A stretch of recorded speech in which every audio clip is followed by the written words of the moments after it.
मी घरातूनच social media agency run करून स्वतःसाठी इन्कम सोर्स कसा जनरेट करते आणि किती जनरेट करते तर ते मी लास्ट व्हिडिओमध्ये तुम्हाला शेअर केलं होतं आणि सरप्राइझिंगली त्या व्हिडिओला तुम्ही खूप चांगला आणि खूप पॉझिटिव्हली रिस्पॉन्स दिलेला आहे।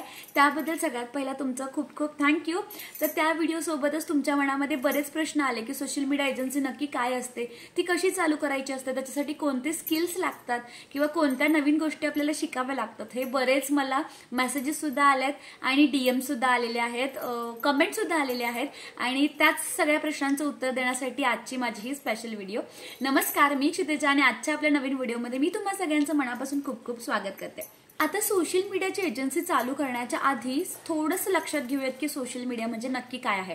तर सोशल मीडिया म्हणजे सध्या तुम्ही यूट्यूब बघताय म्हणजेच तुम्ही सोशल मीडियावरती ऍक्टिव्ह आहात, जसं की फेसबुक असेल, इंस्टाग्राम असेल, यूट्यूब असेल, व्हॉट्सअप असेल, लिंक्डइन असेल, हे जे काही सोशल मीडिया प्लॅटफॉर्म्स आहेत तर त्याला आपण सोशल मीडिया बोलतो। आणि सध्या तुम्हाला माहिती आहे सोशल मीडियाची पॉवर जी आहे ती अफाट आहे। सोशल मीडियावरून लोक खूप जास्त बिझनेस करत आहेत, खूप जास्त पॉझिटिव्ह फीडबॅक लोकांना बिझनेसचा सोशल मीडिया थ्रू येत आहे।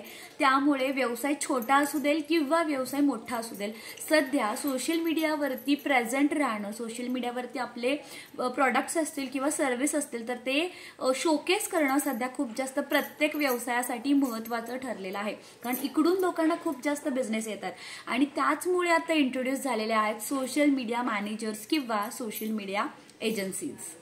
बेसिकली सोशल मीडिया एजन्सीचा काय रोल असतो तर हे मी तुम्हाला सोप्या भाषेमध्ये सांगण्याचा प्रयत्न करते।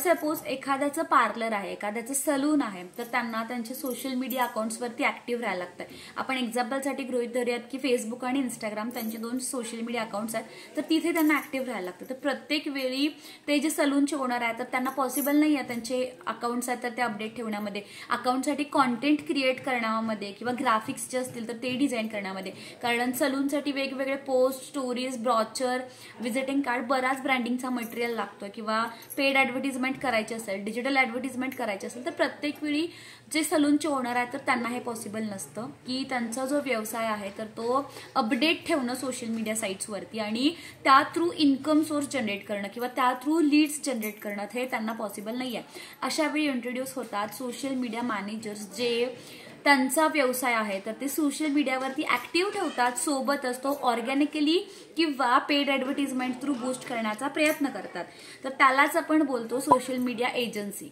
सोशल मीडिया एजन्सीज असतात तर त्या बऱ्याच वेगवेगळ्या सर्व्हिसेस असतील तर त्या प्रोव्हाइड करतात, तर त्यातल्या सध्या इन डिमांड किंवा मोस्टली यूज केलेल्या कोणत्या सर्व्हिसेस असतील तर त्या मी आता तुमच्यासोबत शेअर करणार आहे। त्यातल्या मेजर सर्व्हिसेस आहेत social media marketing, digital marketing, graphic designing, content creation, video editing, influencer marketing आणि so on. Social media agency एक B2B बिझनेस आहे। B2B म्हणजे बिझनेस टू बिझनेस, म्हणजे आपण सर्व्हिस प्रोव्हाइड करतो इतर व्यावसायिकांसाठी, ठीक आहे, त्यामुळे त्याला आपण म्हणतो B2B बिझनेस। जर तुम्हाला तुमच्या घरातून सोशल मीडिया एजन्सी स्टार्ट करायची असेल, तुम्ही या फील्डमध्ये कम्प्लिटली फ्रेशर असाल, तर मी आज तुम्हाला 10 अशा गोष्टी सांगणार आहे, 10 अशा टिप्स सांगणार आहे ज्या वापरून तुम्ही तुमची सोशल मीडिया एजन्सी फक्त चालू करणार नाही आहात तर ती चांगल्या पद्धतीने ग्रो करणार आहात आणि नक्कीच तुमच्यासाठी एक चांगला इन्कम सोर्स तुम्ही वर्क फ्रॉम होम जो आहे तर तो जनरेट करणार आहात। तर सगळ्यात पहिली टिप म्हणजे रिसर्च अँड प्लॅनिंग, ठीक आहे। कोणतीही नवीन गोष्ट, सोशल मीडिया एजन्सीच नाही, कोणतीही नवीन गोष्ट ज्यावेळी आपण चालू करत असतो तर रिसर्च आणि प्लॅनिंग खूप जास्त महत्त्वाची असते। म्हणजे त्या फील्डमध्ये काय स्कोप आहे किंवा त्या फील्डमध्ये इतर कॉम्पिटिटर्स तुमचे जे काही असतील किंवा सध्या या बिझनेसमध्ये जे लोक ऍक्टिव्हली काम करतात, जे एजन्सीज काम करतात तर त्या त्यांचं काम कशा पद्धतीने करतायत, त्या कोणत्या सर्व्हिसेस ऑफर करतात, त्यांचा जो टार्गेट ऑडियन्स आहे तर तो कोण आहे, तर या गोष्टी तुम्ही स्टडी करून, फक्त स्टडी करणे नाही तर ते नोट डाऊन करणे, ठीक आहे, लिहिणे, कॉपी घ्यायची आहे, त्याच्यावरती तुम्हाला कम्प्लिटली तुमचा जो काही बिझनेसचा प्लॅन आहे किंवा ज्या काही गोष्टी तुम्हाला लक्षात आलेल्या आहेत तर त्या तुम्हाला लिहून काढणं खूप जास्त महत्त्वाचं आहे। त्यानंतर सेकंड तुमचा इम्पॉर्टंट टॉपिक आहे तर तो म्हणजे टार्गेट ऑडियन्स। आता सोशल मीडिया एजन्सी तुम्ही चालू केली तर तुमच्याकडे जिम्स येतील, हॉटेल्स येतील, रिसॉर्ट्स येतील, सलून्स येतील, तर या सगळ्यांना तुम्ही सर्व्हिस देणार आहात का? यस, तुम्ही या सगळ्यांना सर्व्हिस देऊ शकताय, पण इनिशियल स्टेजला तुमच्यासाठी ते खूप जास्त चांगलं वाटेल तुम्हाला की तुम्हाला वेगवेगळ्या फील्डमधून कामं मिळतात, पण ज्यावेळी तुमचा बिझनेस स्केल होईल, ज्यावेळी मोठ्या लेवलला तुम्ही काम करताय तर तुमचा बिझनेस खूप जास्त मेसी होईल। त्यामुळे तुम्हाला स्टार्टिंगलाच कन्सिडर करायचं आहे की तुमचा टार्गेट ऑडियन्स कोण आहे, म्हणजे तुमची सोशल मीडिया एजन्सी तुम्ही कोणासाठी चालू करताय। स्पेशली सलूनसाठी करता, इंटेरियर डिझायनर्ससाठी जिम आहेत, त्यानंतर रेस्टॉरंट्स आहेत, फूड बिझनेस आहेत, बरेच वेगवेगळे इंडस्ट्रीज आहेत जिथे सोशल मीडिया एजन्सी किंवा मॅनेजर्सची गरज असते. त्यामुळे तुम्हाला तुमचं फील्ड जो आहे तर तो टार्गेट करायचा आहे. कोणत्या फील्डमध्ये जास्त स्कोप आहे किंवा कोणत्या फील्डमध्ये तुम्हाला जास्त इंटरेस्ट आहे बिझनेस स्केलअप करून देण्यामध्ये, तर त्या गोष्टी तुम्हाला थोड्याशा कन्सिडर करायच्यात आणि त्या अकॉर्डिंगली तुम्हाला तुमचा जो ऑडियन्स आहे तर तो तुम्हाला टार्गेट करायचा आहे. त्यानंतर नेक्स्ट आहे सर्व्हिसेस ऑफर्ड किंवा प्लॅटफॉर्म्स तुम्ही म्हणू शकताय. तर सोशल मीडिया एजन्सी थ्रू तुम्ही कोणते प्लॅटफॉर्म्स त्यांचे हँडल करणार आहात किंवा कोणत्या प्लॅटफॉर्म्सवरती तुम्ही मार्केटिंग करणार आहात. तर मी माझ्या कंपनीबद्दल सांगायचं झालं तर मी इनिशियल स्टेजला फेसबुक आणि इंस्टाग्राम या 2च सोशल मीडियावरती मी जास्त फोकस केला होता, सो दॅट त्या फील्डमध्ये आपण एक्सपर्ट बनतो जर आपण एका फील्डवरती फोकस केलं तर. किंवा जर तुम्हाला सगळे फील्ड्स घ्यायचे असतील, फॉर एक्झाम्पल तुम्हाला यूट्यूब घ्यायचं आहे, त्यानंतर तुम्हाला इंस्टाग्राम, फेसबुक असेल, लिंक्डइन असेल, या सगळ्याच वेगवेगळ्या प्लॅटफॉर्म्सवरती करायचं असेल तर तुमच्याकडे पर्टिक्युलरली त्या फील्डमधले एक्सपर्ट्स जे आहेत तर ते लागतील. कारण तुम्ही एकच व्यक्ती आहात आणि एकच व्यक्ती फेसबुक, इंस्टाग्रामवरती पण करताय, युट्यूबवरती पण करताय, लिंक्डइनवरती पण करताय. तर मोस्टली हे ज्यावेळी तुम्ही बिझनेस स्केलअप करताय तर त्यावेळी खूप जास्त मेसी होत आहे. त्यामुळे इन जनरल जर तुम्ही स्टार्ट करणार आहात तर तुम्ही जे काही सोशल मीडिया प्लॅटफॉर्म्स तुम्ही यूज करणार आहात मार्केटिंगसाठी तर ते तुम्ही डिसाईड करून ठेवायच्या. किंवा इन जनरल तुम्ही सगळेच प्लॅटफॉर्म्स घेणार असाल तर पर्टिक्युलरली त्या फील्डमधले एक्सपर्ट्स जे असतील तर ते तुमच्यासोबत कोलॅबरेट झाले पाहिजेत. त्यानंतर अजून एक महत्त्वाची गोष्ट म्हणजे हायर युअर टीम. तर आता तुम्ही एजन्सी चालू करताय. आता फ्रीलान्सिंग आणि एजन्सी याच्यामध्ये खूप फरक आहे. फ्रीलान्सिंग म्हणजे सगळी कामं तुम्ही स्वतःच करताय आणि एजन्सी म्हणजे तुम्ही आता मोठ्या प्रमाणात काम करताय, त्यामुळे तुमच्याकडे प्रत्येक गोष्टीसाठी टीम पाहिजे. ग्राफिक्स बनवायच्या, Instagram post, story, visiting card जे काही कस्टमरला लागतंय तर त्याच्यासाठी तुमच्याकडे ग्राफिक डिझायनर हवा. डिजिटल ऍडव्हर्टिजमेंट करायच्यात, लीड्स जनरेट करायच्यात, पेड ऍडव्हर्टिजमेंट करायच्यात, तर त्याच्यासाठी तुम्हाला त्या फील्डमधले एक्सपर्ट पाहिजे. त्यानंतर तुम्हाला मॅनेजमेंट करायचं आहे म्हणजे सोशल मीडिया अकाउंट्स हँडल करायचे तर तुम्हाला फेसबुक, इंस्टाग्रामचे अल्गोरिदम ज्यांना समजतात तर त्यामधले तुम्हाला एक्सपर्ट हवे आहेत. तर या अकॉर्डिंगली तुमच्याकडे टीम पाहिजे. कोल्ड कॉलिंगसाठी तुम्हाला वेगळी टीम लागणार आहे, कोल्ड इमेलिंग तुम्हाला करायचं. तर वेगवेगळे तुमच्याकडे रोल्स आहेत आणि पर्टिक्युलरली त्या रोलसाठी तुमच्याकडे तुमच्या एजन्सीमध्ये वेगवेगळे लोक असतील तर ती हायर केली पाहिजेत. आणि कोणाचं काय काम आहे हे प्रत्येकाला व्यवस्थित माहिती असलं पाहिजे, तरच तुमची जी एजन्सी आहे, तुमची जी कंपनी आहे तर ती स्मूथली ग्रो होणार आहे. ठीक आहे. तर इथे तुम्हाला प्रत्येक गोष्ट तुम्हाला स्वतः करायची नाही. ॲज अ फ्रीलान्सर तुम्ही जसं करत होतात तर तसं तुम्हाला इथे नाही करायचं आहे. ॲज अ एजन्सी तुमच्याकडे आता टीम हवी, प्रत्येक फील्डमध्ये एक्सपर्ट असणारी. ठीक आहे. त्यामुळे तुम्हाला फ्रीलान्सिंग आणि सोशल मीडिया एजन्सीमधला जो डिफरन्स आहे तर तो तुम्हाला लक्षात आला पाहिजे.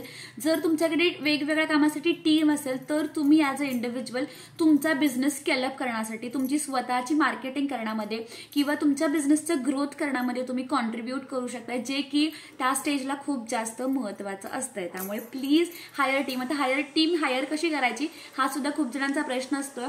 तर तुम्ही तुमच्या कॉन्टॅक्ट्समध्ये सध्या जे काय आहे तर तिकडे तुम्ही तुमचा जो काय हायरिंगचा डेटा आहे तर तो तुम्ही, फोटो असेल तर तो तुम्ही शेअर करू शकताय.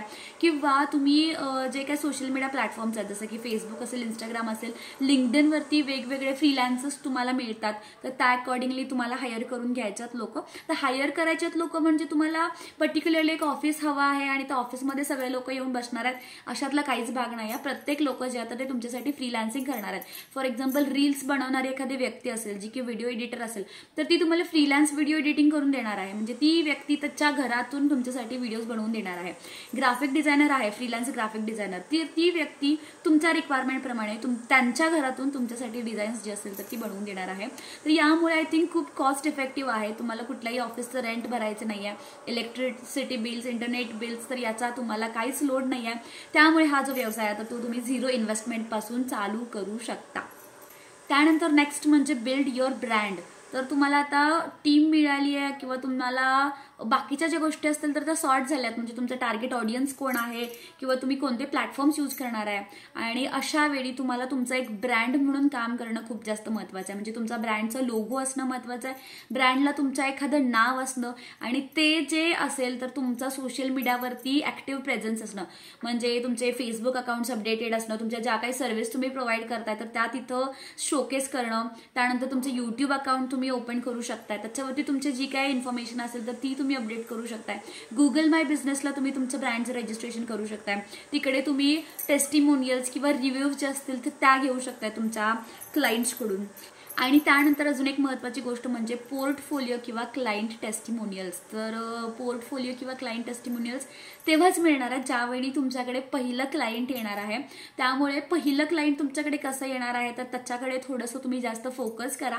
त्यानंतर ऑटोमॅटिकली तुम्हाला भरपूर क्लायंट्स जे आहेत तर ते मिळणार आहेत. फक्त फर्स्ट क्लायंट मिळवणं खूप जास्त टफ असू शकतं. त्याच्यामध्ये तुम्हाला खूप जास्त पेशन्स हवे आहेत, सोबतच हार्डवर्क स्मार्ट वर्क जसं मी नेहमीच सांगते तर त्या पद्धतीने हवं आहे.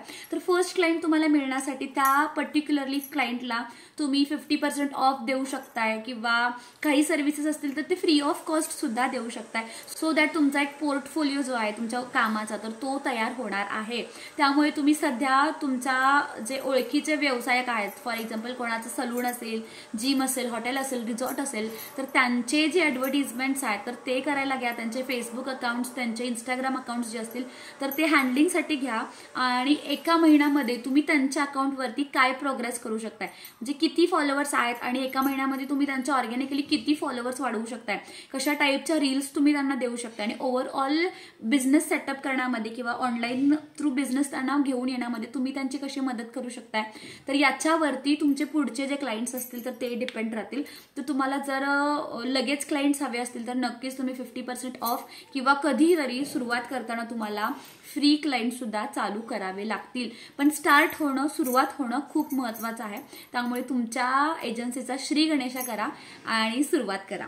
त्यानंतर अजून एक महत्त्वाची गोष्ट म्हणजे क्लायंट मॅनेजमेंट. तर खूप जास्त महत्त्वाचा विषय आहे आणि नाजूक विषय आहे क्लायंट मॅनेजमेंट म्हणजे. आता क्लायंट मॅनेजमेंट म्हणजे काय, ज्यावेळी तुम्हाला तुमचं फर्स्ट क्लायंट मिळालेलं आहे तर त्यावेळी तुमच्या क्लायंटसोबत ज्या काही गोष्टी तुमच्या असणार आहेत, ज्या काही तुमच्या डील असणार आहेत तर त्या रिटर्न फॉर्मॅटमध्ये तुम्हाला करून घ्यायच्या आहेत. ॲज अ कॉन्ट्रॅक्ट असेल आणि त्या तुम्हाला घ्यायच्या आहेत. मग त्याच्यामध्ये तुम्ही मंथली त्यांना किती पोस्ट देणार आहे, त्या कशा प्रकारच्या पोस्ट असणार आहेत, त्यामध्ये तुम्ही त्यांचे कोणते कोणते प्लॅटफॉर्म्स हँडल करणार आहात किंवा तुम्ही ऑर्गॅनिकली चॅनल ग्रो करणार आहात की पेड ॲडव्हर्टिजमेंट करणार आहात, त्याचे बजेट्स काय असणार आहेत. तर हे सगळे डिटेल इन्फॉर्मेशन तुम्हाला त्याच्यामध्ये ॲड करायचे आहेत. तुमचा जो काही प्लॅनर असेल त्यांच्यासाठी किंवा तुमची जी काही स्ट्रॅटेजी असेल तर ती तुम्हाला त्या क्लायंटला सुरुवातीला जी आहे तर ती एक्सप्लेन करायची आहे. त्यामुळे ट्रान्सपरन्सी जी आहे आपल्या बिझनेसमध्ये तर ती मेंटेन होते आणि तो जो क्लायंट आहे तो तुमच्यासोबत लॉंग टाईम रिलेशनमध्ये राहण्यामध्ये तुम्हाला बिल्ड होते. आणि ज्यावेळी तुम्ही क्लायंट्स घेताय त्यावेळी मोस्टली ट्राय करा की तुमचे जे क्लायंट्स असतील तर ते मंथली बेसिसवरती, क्वार्टरली किंवा इयरली बेसिसवरती तुम्ही घेणार आहे. त्यामुळे तुमच्या कामाची किंवा तुमच्या पेमेंटची तुम्हाला सेक्युरिटी असणार आहे. जर तुम्ही अशा टाईपचे बल्क पॅकेजेस क्लायंटला ऑर्डर करता, इन्स्टेड तुम्ही सिंगल पोस्ट डिझाईन करून देण्यापेक्षा मंथली पॅकेजेस किंवा इयरली पॅकेजेस जे असतील तर ते ऑफर केले तर नक्कीच तुमचा बिझनेस जास्तीत जास्त ग्रो होण्यामध्ये तुम्हाला त्याचा जो आहे तर तो फायदा होणार आहे. त्यामुळे काही गोष्टी असतात तर त्या रिटर्न फॉर्मॅटमध्ये कॉन्ट्रॅक्ट जसं आपण म्हणतो तर त्या पद्धतीने सॉर्ट करून तुम्ही त्यांना सिम्पली एक मेल करून ठेवू शकताय तुमचं जे काही डील झालेले आहे त्या अकॉर्डिंगली. आणि त्यानंतर अजून एक महत्त्वाची गोष्ट म्हणजे कंटिन्युअस लर्निंग. तर लर्निंग मला वाटतंय व्यक्ती कितीही हाईटला जाऊ देत किंवा कितीही शिक्षण होऊ देत तर सतत शिकत राहणे, कारण टेक्नॉलॉजी बदलते. फेसबुक, इंस्टाग्राम, यूट्यूब ज्या काही गोष्टी तुम्ही वापरताय तर इथले अल्गोरिदम्स बदलतात. त्यामुळे त्या फील्ड्समधली कंटिन्युअसली अपडेट्स जे होत आहेत तर ते तुम्हाला माहिती असणं, तर त्या अपडेटसोबत तुम्ही फॅमिलियर असणं खूप जास्त महत्त्वाचं आहे. त्यासाठी त्याच फील्डमधला अभ्यास करणं. अभ्यास कुठे करणार आहे, सोशल मीडिया साईट्सवरतीच तुम्हाला सोशल मीडियाची माहिती जी आहे तर ती मिळून जाणार आहे. त्यामुळे अभ्यास जो आहे तर तो तुम्हाला स्टार्ट करायचा आणि कंटिन्युअसली तुम्हाला या फील्डमधला अभ्यास जो आहे किंवा लर्निंग जे आहे तर ते करत राहायचं आहे.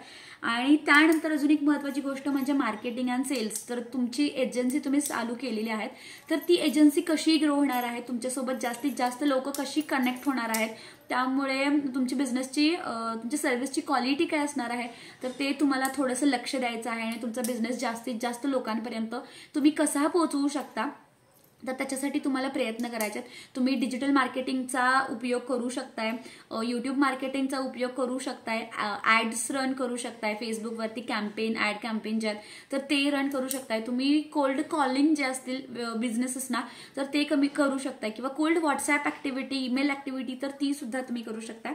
आता या गोष्टी कशा करायच्या याच्याबद्दल जर तुम्हाला डिटेलमध्ये माहिती हवी असेल तर चॅनलला सबस्क्राईब करा, कारण या चॅनलवरती मी अशाच प्रकारचा कंटेंट तुमच्यासाठी सोप्यात सोप्यातल्या सोप्या भाषेमध्ये सांगण्याचा प्रयत्न करत असते. आणि त्यानंतर सगळ्यात महत्त्वाची गोष्ट म्हणजे लीगल डॉक्युमेंट्स. तर लीगल डॉक्युमेंट्समध्ये काय असतं, तुमचा जो व्यवसाय आहे तर तो रजिस्टर्ड असणं. जर तुम्ही फ्रीलान्सिंग म्हणून काम करत असाल तर लीगल डॉक्युमेंट्स फारसे मॅटर नाही करत. पण जर तुम्ही ॲज अ एजन्सी म्हणून काम करताय, तुमच्याकडे 4 किंवा 5 लोकांपेक्षा जास्तची टीम आहे, तर तुमच्याकडे लीगली डॉक्युमेंट्स असणं खूप जास्त महत्त्वाचं आहे. त्याच्यामध्ये तुमचं जे काही रजिस्ट्रेशन आहे बिझनेसचं, तर ते तुम्हाला उद्योगदार असेल, शॉप ॲक्ट असेल, तर ते तुम्हाला रजिस्टर करून घेणं खूप जास्त महत्त्वाचं आहे. इन केस तुमचा जो इन्कम आहे तो एका स्पेसिफिक लिमिटपेक्षा जास्त जात असेल तर तुम्हाला GST सुद्धा रजिस्टर करावी लागते. तर मी इथे तुम्हाला कॉन्टॅक्ट नंबर देते, शिंदे असोसिएट्स. तर तुम्हाला उद्योगदार काढायचं असेल किंवा शॉप ॲक्ट काढायचं असेल तर तुम्ही घर बसल्या कुठल्याही लोकेशनला असाल तर इझिली तुम्ही या नंबरवरती तुमचे जे काही बिझनेसचे रजिस्ट्रेशन्स असतील तर ते कमीत कमी अमाऊंटमध्ये करून घेऊ शकताय. तर इथेच तुम्हाला तुमच्या व्यवसायाचे IT रिटर्न्स वगैरे असतील किंवा इतर लीगल डॉक्युमेंट्स जे काय असतील तर ते तुम्हाला काढून मिळणार आहेत. त्यामुळे जर अशा टाईपची तुम्हाला माहिती हवी असेल किंवा जर काही डॉक्युमेंट्स काढायचे असतील तर या नंबरवरती तुम्ही व्हॉट्सअप करू शकता किंवा डायरेक्ट कॉल सुद्धा करू शकता. तर हा होता कम्प्लीट प्लॅन किंवा कम्प्लीट सेटअप जर तुम्हाला सोशल मीडिया एजन्सी चालू करायची असेल तर. आणि ट्रस्ट मी, जर तुम्ही एज्युकेटेड हाऊसवाईफ असाल तर जर तुम्ही अशा टाईपच्या एजन्सीमध्ये काम करत असाल, कारण मी स्वतः 2 लहान मुलींची आई आहे आणि आय नो किती रिस्पॉन्सिबिलिटीज असतात फॅमिलीच्या, सोबतच मुलांच्या किती रिस्पॉन्सिबिलिटीज असतात आणि लाईफ खूप मेसी होऊन जाते. सोबतच इन्कम जनरेट करणं सुद्धा तितकंच जास्त महत्त्वाचं असतं आपल्या फॅमिलीला फायनान्शियली स्टेबल करण्यासाठी किंवा फायनान्शियली आपल्या फॅमिलीला ग्रो करण्यासाठी. त्यामुळे या 2 गोष्टीमध्ये स्पेशली लेडीज आहेत तर त्या स्वतःला इतकं जास्त फ्रस्ट्रेट करतात, स्ट्रेस करतात. कारण माझ्याकडे बरेच फोन येतात की मॅडम 10 वर्षाचा गॅप पडलाय, 5 वर्षाचा गॅप पडलाय आणि आता पुन्हा फील्डमध्ये यायचं आहे तर खूप भीती वाटते, कम्युनिकेशन स्किल्स नाही आहेत, कॉन्फिडन्स नाही आहे, शिक्षण झालंय, MBA झालंय, डिग्री झाली, इंजिनिअरिंग झालंय, पण कॉन्फिडन्स नाही आहे लोकांसमोर बोलायचा किंवा आपलं मत मांडण्याचा. तर मला वाटतं की हे चुकीचं आहे. जर तुम्हाला त्या स्पेसिफिकली फील्डमधलं नॉलेज असेल, जर तुम्ही त्यातला अभ्यास केला असेल तर नक्कीच कॉन्फिडन्स जो आहे तर तो ऑटोमॅटिकली येईल. आणि जर तुम्हाला सोशल मीडिया एजन्सीच्या या सेटअपमध्ये काही शंका असतील, काही प्रॉब्लेम असतील तर ते तुम्ही मला कमेंट बॉक्समध्ये मेसेज करू शकताय किंवा तुम्हाला अजून इन डिटेल कोणती व्हिडिओ हवी असेल तर ती सुद्धा तुम्ही मला कमेंट बॉक्समध्ये मेसेज करू शकताय.